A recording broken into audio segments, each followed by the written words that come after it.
Hello student, ये दोनों question है तो बहुत ज्यादा सिंपल लेकिन इतने ज्यादा ट्रिकी हैं कि लाखों बच्चे इन क्वेश्चनों को सॉल्व नहीं कर पाए हैं। उन्होंने कोई ना कोई ऐसी मिस्टेक कर दी थी जिसकी वजह से इस क्वेश्चन का आंसर ही गलत हो गया था। मेरा आपसे वादा है ये दोनों क्वेश्चन अगर आपने ध्यान से समझ लिए तो आप मैथमेटिक्स में इंटेलिजेंट बन सकते हो। बस इस वीडियो को एंड तक देखना और मैं जो भी रूल बताऊं उसे बहुत ध्यान से फॉलो करना, क्योंकि क्वेश्चन तो बदलते रहेंगे। कॉन्सेप्ट आना बहुत ज्यादा जरूरी है। कार्यक्रम शुरू किया जाए। सबसे पहले हम पहले नंबर वाले क्वेश्चन को सॉल्व करते हैं जिसमें लिखा है 2 - 2 मल्टीप्लाई में 2 - 2। सबसे पहले 2 में से 2 को घटाएंगे, हमारे पास बचेगा 0 और इस वाले 2 में से 2 को घटाएंगे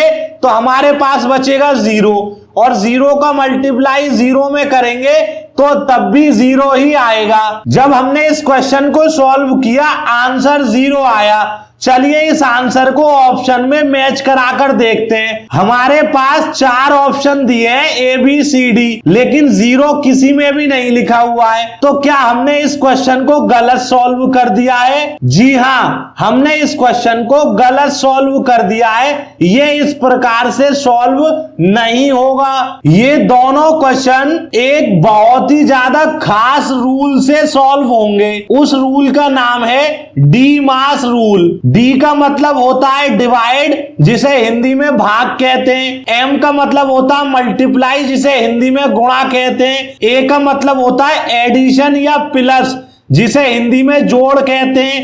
एस का मतलब होता है सबट्रैक्शन, जिसे हिंदी में घटाव कहते हैं। सबसे पहले नंबर पर भाग को सॉल्व करना है, दूसरे नंबर पर गुणा को, तीसरे नंबर पर जोड़ को और चौथे नंबर पर घटाव को सॉल्व करना है। अगर हम इस क्वेश्चन के सॉल्यूशन को दोबारा चेक करें और डी मास रूल के अकॉर्डिंग देखें तो सबसे पहले डिवाइड करना था, लेकिन इस क्वेश्चन में डिवाइड है ही नहीं तो उसे सॉल्व नहीं करेंगे। डिवाइड के बाद मल्टीप्लाई को सॉल्व करना था, लेकिन ये क्या, हमने तो इसे घटा दिया है।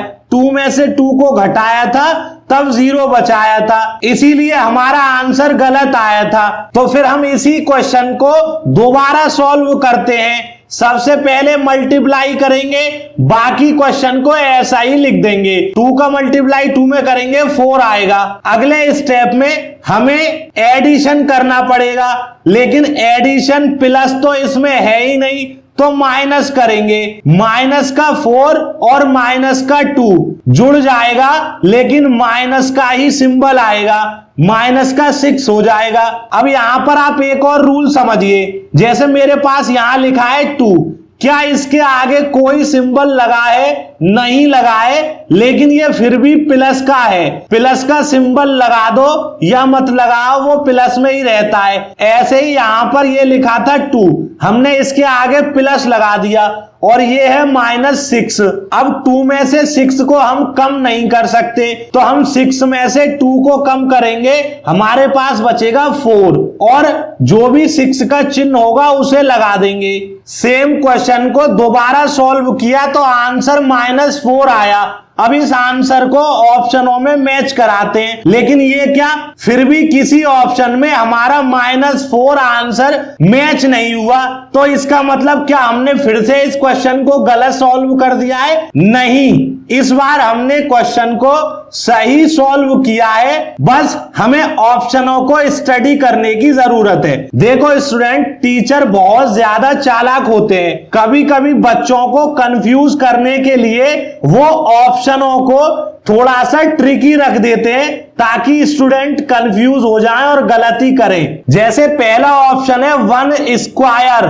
जब भी किसी नंबर के ऊपर अगर 2 की घात आ जाती है तो हम उसे स्क्वायर पढ़ते हैं, और इसका मतलब होता है किसी भी नंबर को 2 बार लिखो गुणा के रूप में। जैसे 2 के ऊपर 2 की पावर थी तो हम इसे बोलेंगे 2 स्क्वायर, और 2 का मल्टीप्लाई 2 में करेंगे तो 4 आएगा। ऐसे ही हमारे पास ऑप्शन ए में लिखा है 1 स्क्वायर, यानी कि 1 का मल्टीप्लाई 1 में करेंगे तो 1 ही आएगा, लेकिन हमारा आंसर -4 आया था, तो ऑप्शन नंबर 1 गलत है। अब हम समझते हैं ऑप्शन नंबर बी को। ऑप्शन नंबर बी में लिखा है -2⁻0।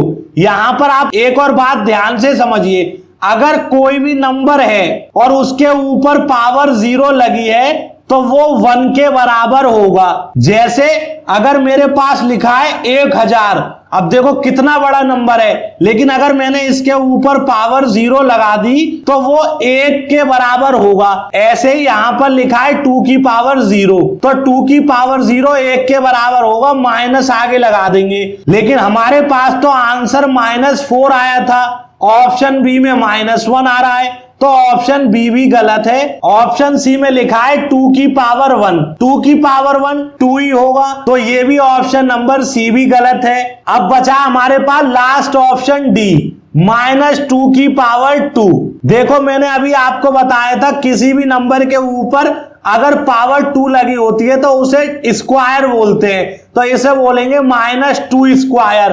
माइनस ऐसा ही रहेगा और 2 का मल्टीप्लाई 2 में करेंगे तो हमारे पास आएगा -4। और यही हमारे पास इस क्वेश्चन को सॉल्व कर आंसर आया था, तो इस क्वेश्चन का option number D answer correct है। इस क्वेश्चन नंबर 2 को सॉल्व करने से पहले एक और रूल समझ लीजिए, जैसे जब भी कोई नंबर लिखा हो ब्रैकेट के अंदर में अकेला और उसके बाहर एक और कोई नंबर लिखा हो, अगर ऐसी कंडीशन किसी भी क्वेश्चन में दी है तो डीमास रूल बोलता है ब्रैकेट को हटा दीजिए और मल्टीप्लाई का चिन्ह लगा दीजिए कुछ इस प्रकार से। सबसे पहले हम यहां पर यही बदलाव करने वाले हैं, इस ब्रैकेट को हटा देंगे और मल्टीप्लाई का चिन्ह लगा देंगे। डीमास रूल के अनुसार सबसे पहले हमें डिवाइड करना पड़ेगा, तो बाकी पूरे क्वेश्चन को ऐसा ही लिख देंगे। 1 का डिवाइड 1 में करेंगे तो 1 ही आएगा। अगले स्टेप में मल्टीप्लाई करेंगे, इस 1 का मल्टीप्लाई 1 में करेंगे 1 आएगा, और फिर उस 1 का मल्टीप्लाई 1 में करेंगे फिर से 1 आएगा। अगले स्टेप में ऐड करेंगे, 1 + 1 हो जाएगा 2।